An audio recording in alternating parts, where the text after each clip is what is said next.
नमस्कार दोस्तों, आप देख रहे हैं हमारी देवी श्रृंखला, जहां हम जान रहे हैं शक्ति के असली रहस्य। पिछले एपिसोड में आपने देखा था कि तीनों देव ब्रह्मा, विष्णु और महादेव एक ही दिव्य शक्ति की ओर बढ़ रहे थे, और आज उसी शक्ति का असली सच सामने आने वाला है। तो चलिए बिना देर किए शुरू करते हैं अध्याय 5, आदि शक्ति का प्राकट्य।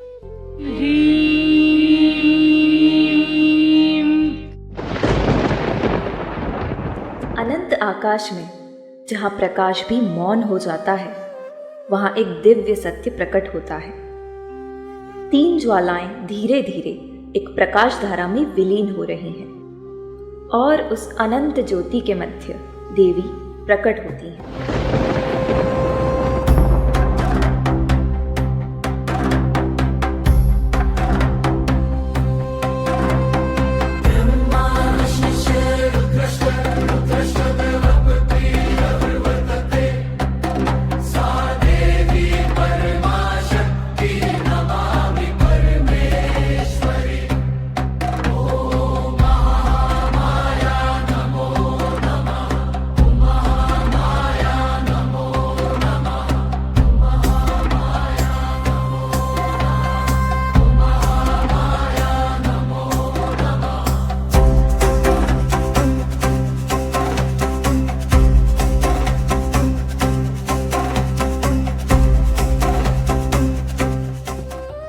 जिस तत्व की ओर तुम अग्रसर हो, वह तत्व मैं ही हूँ। न रचना मुझसे पृथक है, न पालन और न ही संहार। त्रिदेव प्रश्न करते हैं, यदि आप ही मूल हैं, तो हम क्या हैं? और देवी मुस्कुराती है, तुम कार्य हो, मैं कारण हूँ। तुम प्रवाह हो और मैं स्रोत।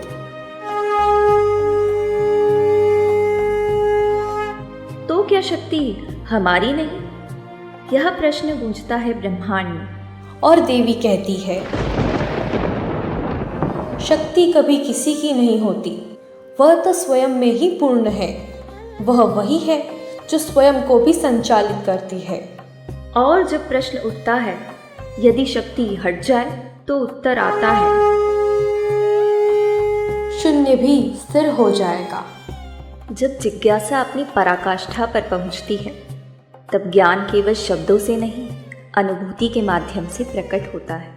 इसी सत्य का बोध कराने हेतु आदि शक्ति ने एक अद्भुत लीला का सृजन किया अंतरिक्ष में। देवी के करुणा से परिपूर्ण एक दिव्य स्वरूप प्रकट हुआ, और उन्हीं के संकल्प से एक दीप की रचना आरंभ हुई।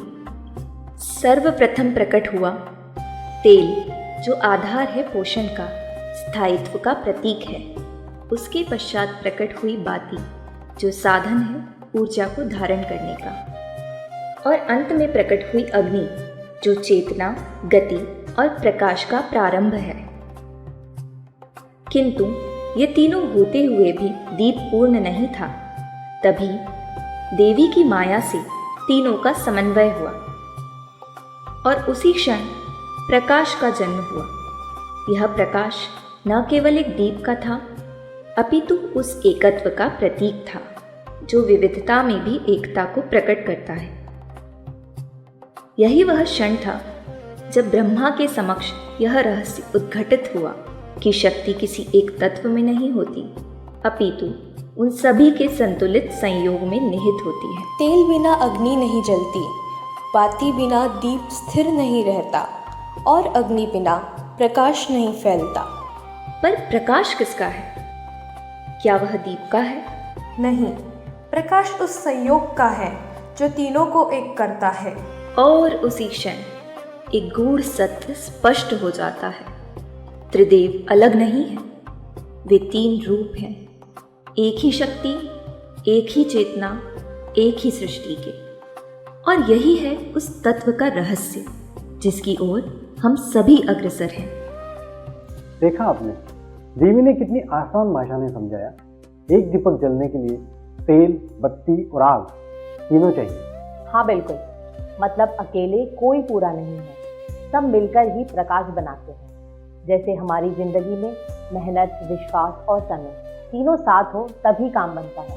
और यही असली शक्ति का राज है, संतुलन।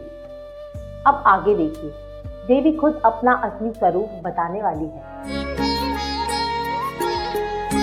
युष्माकं काचिदन्या जगदुपरि समुद्भूतलावण्यवन्या धन्या शैलेन्द्रकन्या त्रिभुवनजननी विश्वमान्या वदान्या निःशङ्कं शङ्कराङ्के तडिदिवलसिता प्रोल्लसन्ती हसन्ती रक्षा दक्षा विपक्षा बलिविलयकरी शांकरी शंतनोतु। भगवती, आदिशक्ति, पराम्बा, हर सिद्धि को मेरा नमन। देवी भागवत में देवी ने जो दीपक का उदाहरण प्रस्तुत किया है वह अत्यंत ही गंभीर ज्ञान है। इस संपूर्ण सृष्टि का आधार त्रिगुण है, सत्व, रज और तम। अब इन त्रिगुणों पर विचार करें तो सत्व क्या है? शांति, ज्ञान और प्रकाश का स्वरूप। रजोगुण क्या है? गति, इच्छा और कर्म के प्रेरक तत्व। और तमोगुण क्या है? विश्राम, स्थिरता और अज्ञान का कारण। अब यहाँ ध्यान से समझते हैं, यदि हमारे जीवन में केवल सत्व गुण ही विद्यमान होगा तो संसार की समस्त गतिविधियाँ अवरुद्ध हो जाएंगी, और यदि केवल रजोगुण ही विद्यमान होगा तो सर्वत्र अशांति और असंतुलन उत्पन्न हो जाएगा, और केवल तमोगुण ही विद्यमान होगा तो समस्त कार्य स्थिर हो जाएंगे। सृष्टि का संचालन तभी संभव हो पाता है जब ये तीनों गुण संतुलित अवस्था में स्थित होते हैं। यही कारण है कि ब्रह्मा रचना करते हैं जो रजोगुण का कार्य है, विष्णु जी पालन करते हैं जो सत्वगुण का कार्य है, और शिव संहार करते हैं जो तमोगुण का कार्य है। लेकिन यहाँ पर एक प्रश्न हमारे सामने उपस्थित होता है कि इन तीनों गुणों को संतुलित कौन करता है? तो इसका एकमात्र उत्तर हमारे सामने स्पष्ट रूप से आता है, वही पराम्बा आदिशक्ति। इसलिए देवी केवल शक्ति नहीं है, अपितु संतुलन की अधिष्ठात्री भी है। और यदि हम अपने जीवन में देखें तो यही सिद्धांत, यही नियम लागू होते हैं कि कार्य करो किंतु अंतर्मन में शांति भी रखो, आराम करो किंतु आलस्य को स्थान मत दो, ज्ञान अर्जित करो किंतु अहंकार से दूर रहो।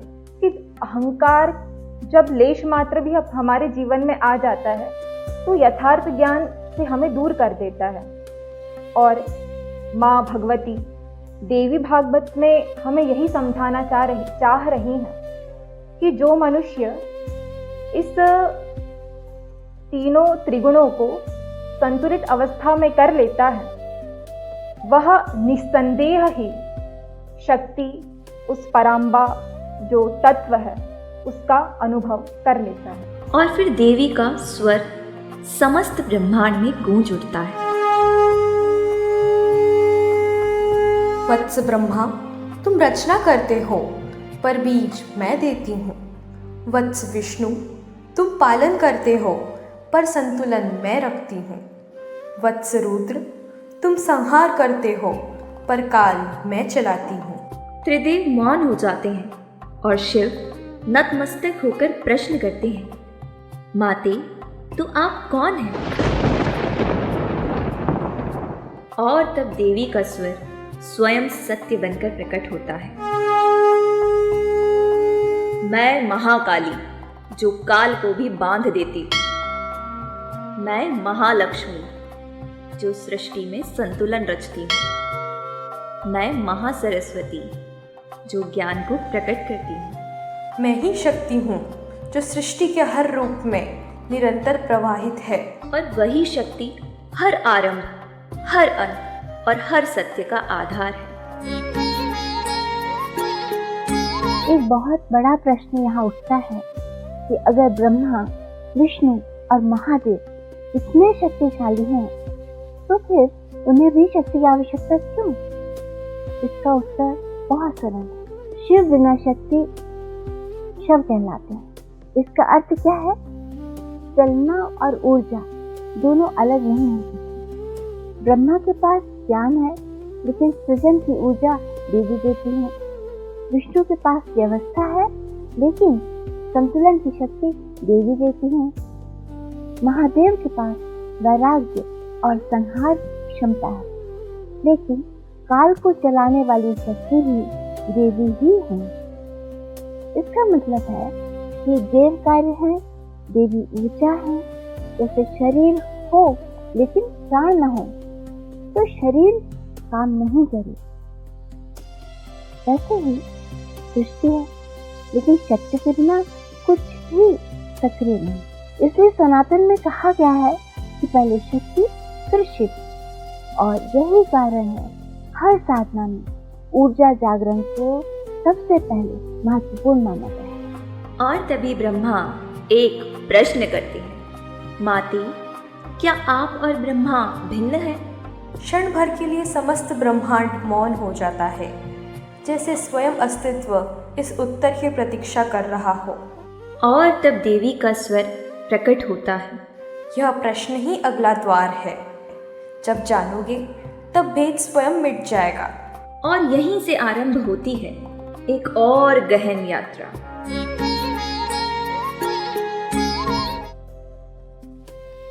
अब कथा एक गहरे मोड़ पर आ गई है। ब्रह्मा ने प्रश्न किया कि क्या देवी और ब्रह्म अलग अलग हैं?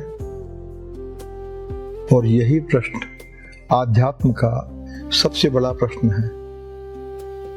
हम अक्सर सोचते हैं कि भगवान अलग हैं, शक्ति अलग है, संसार भी अलग है, लेकिन शास्त्र क्या कहते हैं?